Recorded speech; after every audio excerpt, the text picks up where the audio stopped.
What's going on, y'all? So listen. Love after fucking lockup. Woo, this is episode 6, y'all. The finale is next week already. I don't want it to end because I feel like I was late to the goddamn party and I should have been here. But we gonna do what it do, okay? So let's just address some things. Mary and Dominic. Y'all say them bitches already married. Y'all put a whole bunch of stuff in the comments, okay? That's why I love this show. Y'all spilling everybody tea. Y'all say Mary and Dominic been married, okay? He went to jail, came out, went back to jail. That's why he acting like he acting. But we all still feel the same that Mary is doing too fucking much. And like Dominic said, I just got out of jail and jail changes things. It changes you. You so strict and you so used to them telling you what to do, and he's just not in the mindset right now to get married or to think about marriage. That's not his priority at the moment. His priority probably is trying to stay on the fucking straight and narrow, so he won't go back and then get his life together. Okay, I get it. You love this man. You've been sitting by waiting for him because he went to jail while they were in a relationship. No matter how long it was, she still stuck by him 6 years, and um whatever. And she going wedding dress shopping. Let me just ask this question. The fuck is wrong with her face? Did she get her lips done? Is she on that Kylie Jenner shit? Because it just like at one point her lips look bloated as hell. In the confessions they look so fucking huge, like she plumped them, and then it just looked like she like this. And I'm like, oh girl, what's going on? And then them eyebrows, and I hate to talk about people like this, but it's 2018 and y'all still putting on these fucking, I know this probably was filmed like last year or whatever. Y'all still putting on these, drawing on these whack ass eyebrows, and her shit was so fucking fake. And in the confessionals, they uneven. Like it's like a circle right here on this one, but then it's like a straight line on this one. It's not the same. They're not even. They're not symmetrical. Okay. And it's just so dark, like she used the color pencil. Bitch, when I'm talking about people's eyebrows. Like she used a permanent fucking marker. That's what she did. Like, and I don't know if that was her sister that was sitting there with her, looking like, girl, the lady that was trying to pick out the dresses, she said, no, that wasn't her. That was somebody else. Bitch, we'll get to that one in a second. But Mary and Dominic, I, whatever. Moving on from there, let's just get to Scott. Scott and Lizzie. We seen Scott one time in this episode, and his friend Shireen, whichever one you want to call her, the black girl who got sense, who told him, you need to just let this bitch go because she is playing you. She is playing you.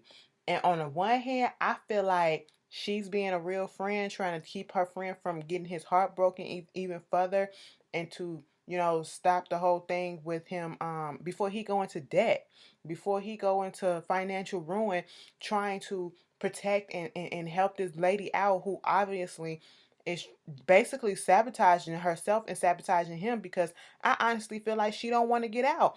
You honestly getting yourself, you have something to look forward to when you get out. You was this close to getting out, and you have a place to come home to. You have a man to come home to, someone who really actually showing that they love you, but yet you would sabotage that. You will fuck it up by being caught with drugs and the cell phone that he got you. Ain't no telling whether or not she was selling the cell phones for the drugs, and you trade shit up in prison or whatever the fuck she was doing with it. But it's like she doing this shit on purpose, and she don't look like she want to come out anytime soon. And Charlene was just trying to tell him, you need to let this go.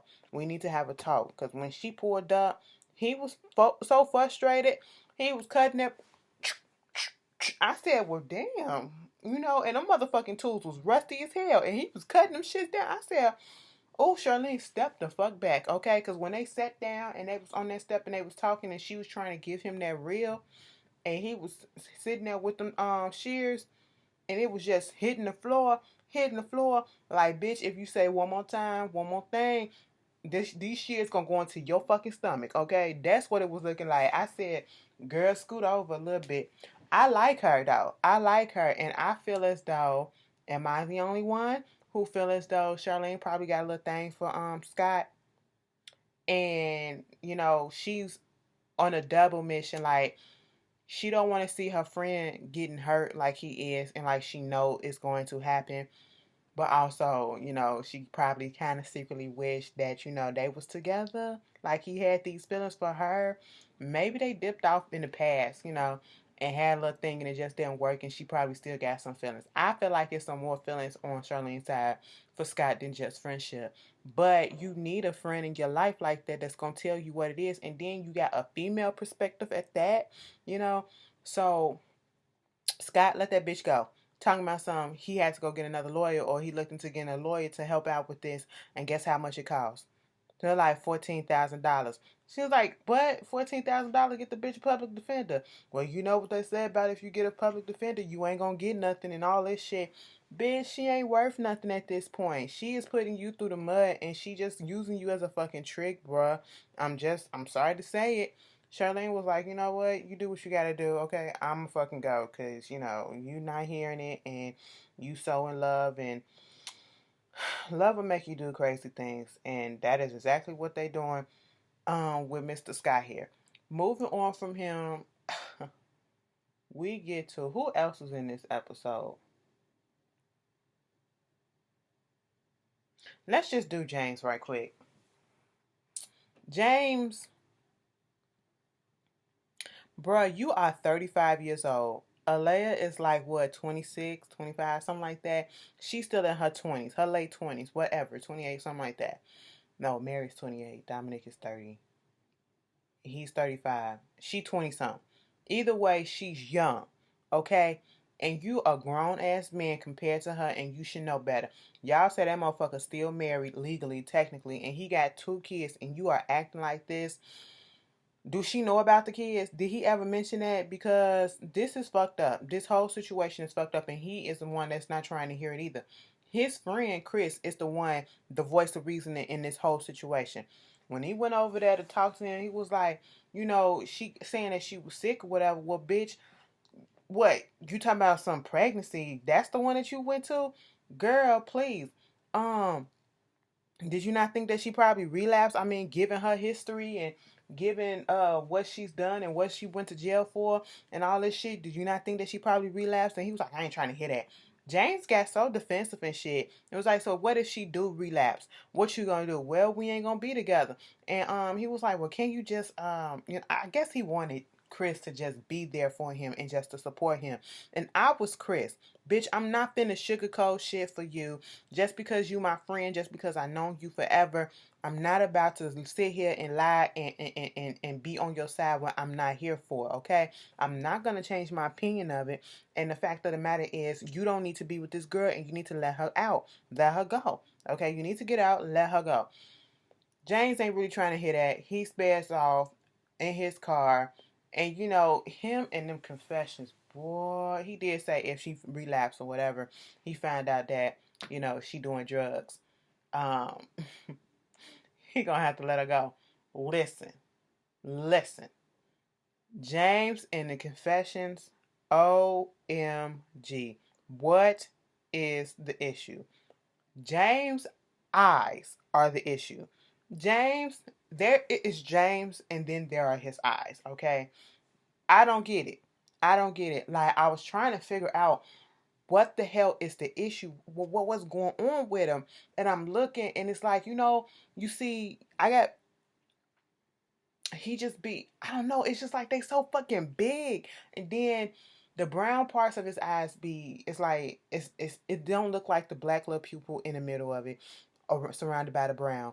It look like the whole eye is brown. Like, it's just brown, and it look like off one of them horror movies or whatever when they just turn the eye one color. And then, he always going like this, and he looking down, and he looking up, and he always making them big and all this stuff. We like, bitch, close your eyes, okay? Squint on us for a little bit, okay? Because you doing the fucking most. He looked like one of them Gumby characters. Have you ever seen Chicken Run? The little thing, the man, that claymation type shit. I'm like, James, your eyes are freaking everybody out, okay? Calm down. It looked like Can you imagine just laying in the bed and then waking up in the morning with the light and turning around and you see those eyes just like this staring at you? Like they extra dilated or some shit. Like what the fuck? But James, he on in his car, he rolling past, and he thinking about the whole situation. He needs to go home and talk to Alea, bitch, get in there, and all we hear is, I said, bitch, what the fuck is? I know she ain't fucking nobody. I knew right off the back she wasn't fucking nobody, but that's how it sounded. Then my subtitles. I had subtitles on the TV. They was like, Alea moaning. I said, girl, no, she hyperventilating up in that bitch because she up in there probably overdosing. That's what she was in there doing.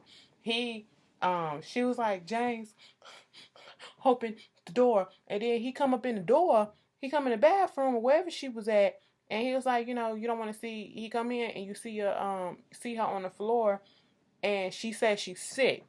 And then he was like, you don't want to see your loved one in pain or sick. And then that's when he realized that she's relapsed. And it was like, when he was talking to his friend Chris, I know what a relapse look like. I know what people look like when they on drugs and all this shit. Well, obviously you don't, because you missed all the signs. From her trying to throw up and not showing up at the thing, saying she was sick before y'all left, her throwing up at the gas station, missing an appointment, faking like she was pregnant. She ain't going in that bathroom to take no damn pregnancy test. She went in that bathroom to take a hit.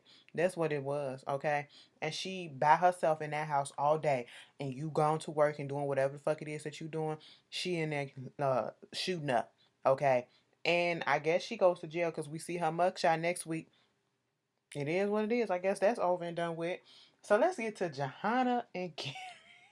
You want to know who I love the most out of this whole situation? Johanna's daddy. Okay, Johanna's daddy is not for the shits. All right, she want to meet up with him to tell him that, hey, Garrett did propose to me and all this, and he was like, okay, and he proposed. She was like, look, and he was like, at first, I was about to say, I know he ain't finna shake the fuck out that ring and say, bitch, what am I looking at? Where is it? Because that's how he was looking. But she was like, Garrett proposed. And he was like, okay, here she go.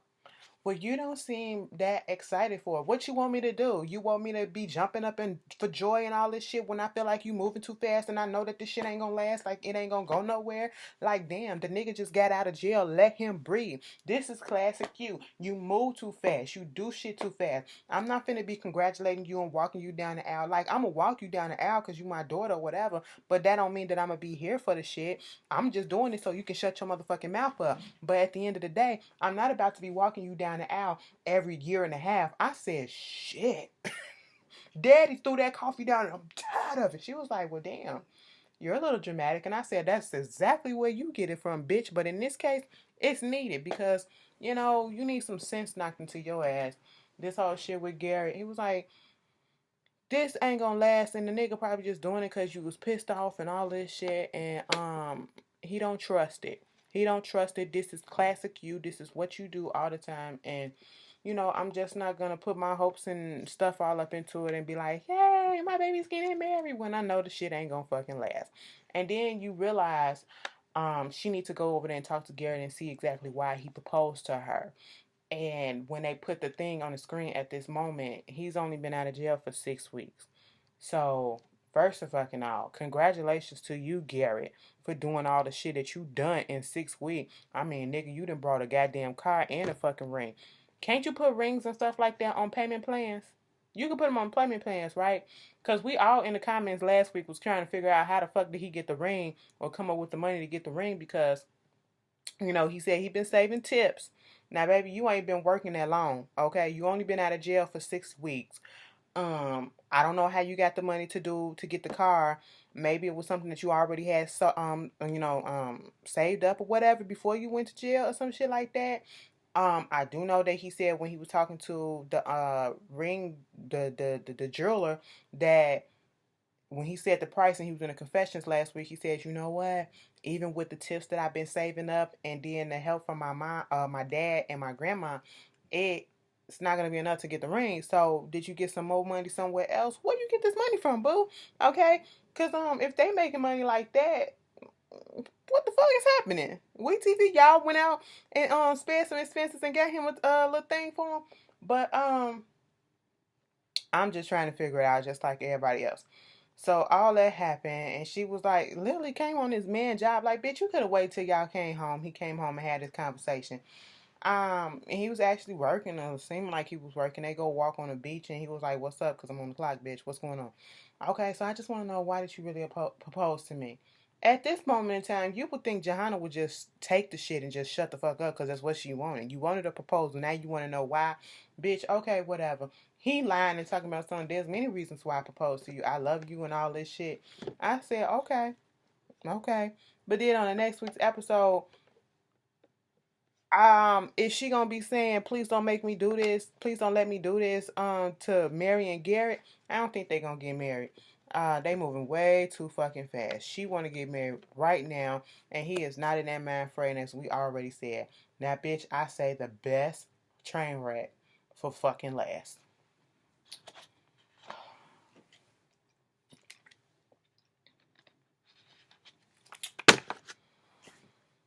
Motherfucking Andrea.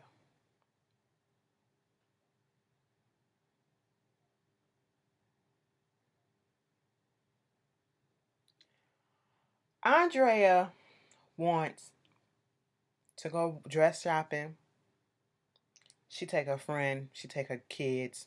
Okay. Out of two, Nyla and Tennyson, they twins or something. I didn't catch Nyla's age. Or is she older? Because I know he 15, but they look around the same age. And then little Priscilla, she 5 years old.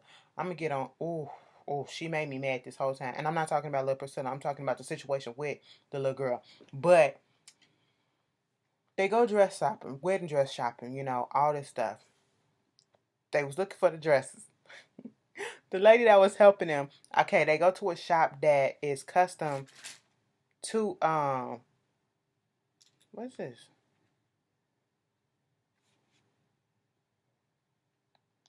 They go to a dress shop that is, works with Mormons and know how they supposed to get down and all this shit, so fine. Because a lot of the Mormons, they don't believe in, showing a lot of skin and shit like that. So she picks out this dress, and she said, they're gonna put some sleeves on it or whatever.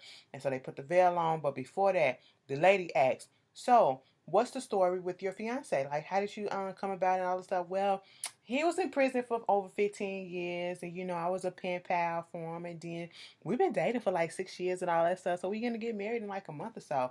I said, no, the fuck you're not, but all right. And as soon as she said the prison thing, before she even said pen pal, mama was looking like, the lady was like,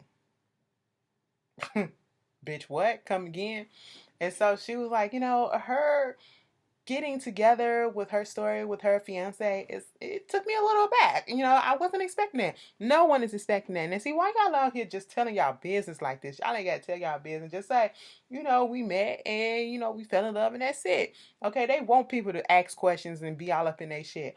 But at the wedding shop, the dress shop, she gets a Skype call from Lamar, and when he gets on, he was like, y'all up there doing the wedding shopping and all of a sudden, this is Lamar, this is Lamar. Oh, you look good. What is that on your head? That's the, what they call that?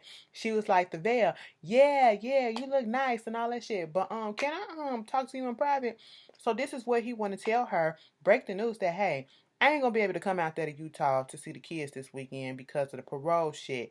And she was like, in the back of my mind, I knew he was kind of lying or some shit about the parole, but this fucks it up. Like, maybe he really just, lying about really wanting to see me. I said, bitch, you are his bread and fucking butter at this moment, okay? You supplied him with a fucking car, okay? His brother supplied him with a place to stay. You about to give him another place to stay and some fucking money. So why he finna fuck that up just too soon?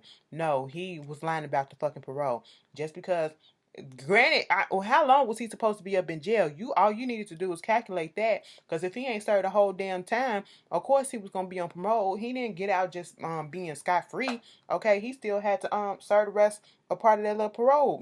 So that was a fault on your ass to not think and to look into shit. But he was like, I really want to see you and I want to see the kids, and maybe you should come out here to California. I said, And of course, she was like, she getting in her feelings and just basically hung up on his ass. And so later, we see her having dinner with the kids. She gonna tell them, first of all, who drinks pop out of fucking champagne glasses and shit? They do. With ice. I said, bitch, first we got motherfuckers drinking beer out of wine glasses with straws and shit. Now y'all drinking pop out of flutes and stuff. But okay, if that's what you got, bitch, you know, we got cups. Cups, okay, that's what we got, you know. Um, I feel like the off of Real Housewives of Atlanta. Wine glasses, flute glasses for the champagne, wine glasses for the wine, cups for the goddamn pop and other type of liquid, okay? But anyway, moving on from that, um, she brings up the subject of Lamar. Her kids were not having it. The only one that was hyped about him was little Priscilla. And see, this what pissed me off. You got the two oldest one, the son, Tennyson was like, bitch, you know, I don't hate the nigga because I don't know him, but, you know, you like forcing this man on us. Same thing with Nyla. She just completely like, so wait a minute, you really want us to go out there to LA just to meet this dude, spend a whole fucking weekend out there and be cool with this shit? I don't know him and you want me to be nice to him and all this stuff? How the fuck I'm gonna be nice to somebody I don't know and I don't agree with the situation? That's basically what Nyla was saying. She's like, bitch, I'm not finna say shit. I was 100% here with Nyla. And some people might be like, oh, she acting out, she a little too grown, you know. It's because, you know, that whole she don't want to call nobody else a daddy and all that shit, and that ain't my daddy. That ain't her daddy, first of all. Second of all, she don't know shit about him. She said she only talked to him once and she didn't want to do that. Third of all, both of them, the son and the daughter, they concerned about the fact that he's getting out of prison and they don't know who the fuck he is. Like, what the fuck got you in prison? What's your character like? I'm fearful of my mother's safety. They being kids and trying to protect their mom, but the mom don't see it. Okay, because the mom is just thinking with her heart and you know, probably her puss. Okay, that's what she thinking with. She's not thinking with her mind. And this trying to, her whole thing is, we about to be a family. This gonna make our family complete. Y'all not a fucking family because that man is not their family, okay? That man don't know them yet, and this is why you need to not go ahead and try to rush and get into a fucking marriage until you have your kids, if that's what you want to do. Give them time to acclimate to this man. Give them time to build somewhat of a fucking relationship. You had 6 years. They don't know shit about him, okay? And you don't understand the possible dangers that you're putting this man, your kids in by putting this man with them. And not saying that he's gonna do something bad, but you just don't know. You don't know, and you're supposed to take precautions at all times, especially when you have children. Children, your daughter, your oldest daughter age, okay, looking at her, she's filled the fuck out. You never know what could happen. And I ain't trying to wish this on them and saying that Lamar will do something. What if you get married, that motherfucker sneak up in her room? Okay, you don't know. Okay, then you got the little Priscilla. That little innocent child is sitting there calling this grown man Papa because according to her, that's the only child, father figure that she know. And I'm like, father fucking figure. You got your daughter, your 5-year-old daughter, calling you Papa. Now hold the fuck up. Something in the milk ain't clean with me, and I just fucking she 5 years old, and Priscilla, like I said, Priscilla is 5 years old. Andrea told the lady at the wedding shop that they've been dating for 6 years. So you was pregnant with Priscilla while you was up there talking to Lamar, who you fucked, the baby daddy. Then y'all broke up and then you went on. Okay, so you know y'all figure that shit out for me. Okay, the timeline just didn't add up for me. You know, you was pregnant while you was talking to him. Gotta be. Gotta be. You was fucking another nigga and talking to him. I guess that was in the initial stage, and so you was trying to figure out whether or not this was gonna go somewhere or not. I guess that's the only way I can explain that shit. But either fucking way, you talking about some. She said she talked to him all the time. He be sending her cards, sending her you know, little things and shit and drawings. And I'm sitting here like, I just could not do that. It just don't sit well with me. You got her calling another man Papa, and I understand her real father is not in her life, but it's the situation and the whole circumstance surrounding this whole situation that is throwing me off and disturbing the fuck out of me, that you got this little girl calling this grown man that she never met fucking Papa, okay? And it's not even a guarantee that she's gonna stay in her life, or better yet, your life, okay? Your kids, you getting upset at them and getting in an attitude with them because they not really excited and enthused like you are. Bitch, when they got up in that car, Tennyson said, bitch, first of all, this is ugly. All this clutter and shit, LA or whatever the fuck this is ugly. I said, goddamn. Nyla was me. Nyla was fucking me that whole damn time. I'm not finna say shit to him. I don't give a fuck, mama. When she said call his phone and see where we going because we lost, it was like, no, I don't want his number in my phone, bitch. That is me. That is me. One time, it's been a couple of times, my mama had called me and was like, call my baby daddy, my sister's father. I ain't got nothing against him or whatever. Call him and do that. I said, bitch, I ain't got his number. Then I give it to you. You probably did. I'd never saved it in my phone for what? Why I need to call him? You call him. If you calling me to don't call me to tell me to call somebody when you can call him yourself. Because obviously you could have, that phone call that you used to call me could have been used to call that person that you want to talk to. I was like, bitch, you call him. Pull the fuck over and call him your damn self. Tennyson called, and they finally get there, and of course Andrea's still bitching a little bit about the fact that he ain't out there in Utah. They go up into the house. When he pop up, Tennyson said, what's up? He said, hello. Priscilla, he was like, you the one that I was talking to. I was just like, Then when he went and he tried to talk to Nyla, bitch, when he reached up into the car and he touched her hair like this, instead of just saying, hey, how you doing? He went like this, touched her. I said, oh, hell no. That probably will really shut Nyla down too. Like, bitch, first of all, I don't know you. Don't touch my hair. Don't touch my person at all. And Andrea getting at her feelings because she don't want to get out the car and she don't want to come in there. Oh, she gonna sleep up in the car. She a little upset. She a little angry. She a little in her feelings. Tennyson, go out there and talk to your sister and get her to come out. Tennyson said, bitch, you ain't got to talk to that nigga. Just come in for a few minutes and then we'll be done, okay? She was like, I ain't gonna say shit. I'm like, you ain't gotta say shit. So they come in. She really didn't say nothing. But then at one point, she was like, Tennyson asked, what did you go to jail for? He was like, for some burglaries. I was like, first of all, you got a little bit too comfortable, too fast around these motherfuckers, Lamar, because that nigga laid back. I said, ugh, no, sit the fuck up and talk to them. He said, for some little burglaries or whatever, some shit like that. And I was like, oh, for real, that's it? And Nyla was like, so are you a gangbanger? And he was like, I was like, you gonna go there? Here go Andrea. Why you asking him them questions? What? Next thing you gonna ask him, is he a drug dealer? Bitch, they both was like, are you a drug dealer? He was like, yo, I don't know if I should be answering these questions right now. Well, you came out there and you wanted to get to know the kids, right? Tell them what you fucking did, okay? Oh, it was just disgusting to me. It was disturbing to me. Am I the only one who felt the way about that whole situation with it? And Lamar may not even be that type of person, but you just never fucking know that he's a fucking stranger to these kids, and you literally, because you want some dick, putting this man around him. Like, he can't take care of you, let alone take care of the kids that he already has, let alone take care of your kids. And you want them to call this whole thing about, oh, he gonna be your stepfather, because they said that nigga ain't my daddy. He ain't their daddy. He ain't shit to them. Stepfather, not, that's just a fucking title, but he ain't nothing. What has he done to deserve that title? Like, girl, if you don't get the fuck about your ass, Andrea, and get up off his dick, bitch, you better stop. I'm know something. We're gonna pray for them. Hopefully they get about this situation. I ain't saying Lamar a bad guy, but Andrea just ain't looking and using her motherfucking marbles, okay? The marbles spilled out all over the road and crushed and everything. Y'all tell me how y'all felt about this. We can't wait till the finale. I'm mad that the season finale is next week, but I'll be back. Alright? Peace.